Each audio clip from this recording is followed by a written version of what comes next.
Hey everyone, what's up? I'm back from San Francisco. I was at the Chrome Dev Summit last week and now I'm back in Amsterdam. And I thought it was a really great event. So I'm gonna tell you about some of the talks that I liked, some of the highlights, and just give you my opinion on it.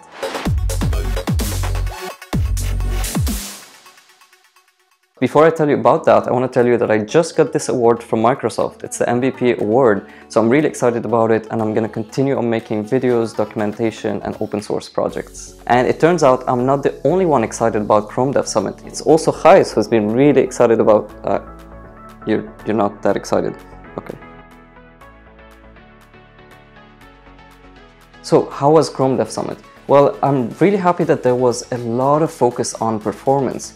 If you think about it, almost every single talk, including the keynotes, were focusing on performance. And I think this is really great because performance is very, very important. Performance is not like a feature or something you do at the end. Performance has to be taken care of from the beginning of the project. And it's also important for all of your team to know about the importance of performance. So when a big company does this kind of event and focuses on performance a lot, I think that this gives a positive effect on the ecosystem. So most other companies will realize how important performance is and will start to adapt their website and improve their performance. And as a web consultant who works on performance, I do know how important it is, but unfortunately there's a lot of companies that don't understand how important it is. And maybe some companies don't understand that if they improve their performance, they'll get more revenue. But on the bright side, the second talk from day one showed companies such as Spotify, Pinterest, and Starbucks who have greatly improved their performance and their revenue because they have invested in the modern web and in progressive web apps. So another thing that also got me excited are the new capabilities that the web will support soon. So they outlined how they're working on a project Fugu, which aims to get new native-like capabilities to the web. So one example is the file system API that's currently being worked on. There's also geofencing support and a lot of new features that are still under development. They're not stable and they're not even in any browser yet. But knowing that these features will land soon, that makes it really exciting.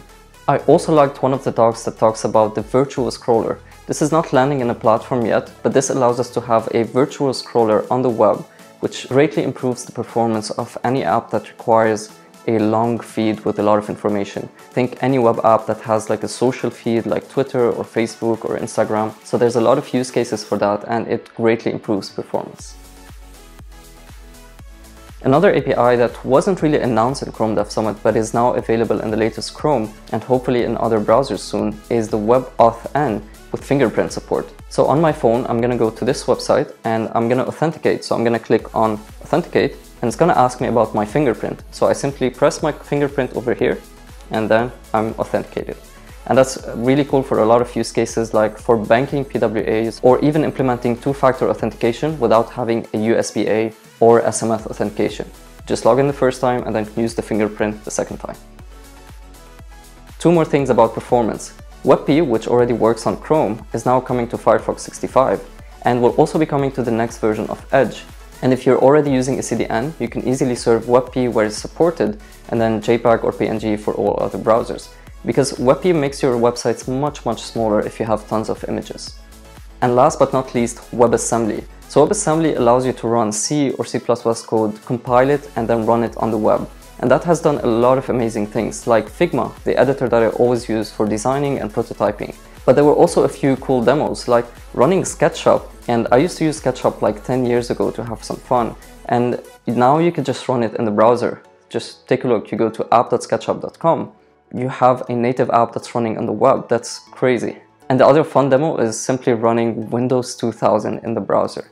It's not super fast, but think about it. This is Windows 2000 running on Chrome, on Firefox, Safari, and Edge. Isn't that brilliant? So that was all for this video. I just want to give you my personal opinion on something else as well. Even though I work a lot on PWAs and I'm really excited, I don't think we should think about them as a replacement for native apps. So I think both of them are here to stay because there are a lot of use cases that only make sense in native and there are a lot of use cases that make sense in both and some of them only in PWA. So it's not that these two are competing against and one of them will win eventually, but I think it's great to have both of them but it's also great to have a lot of new possibilities and capabilities coming to the web.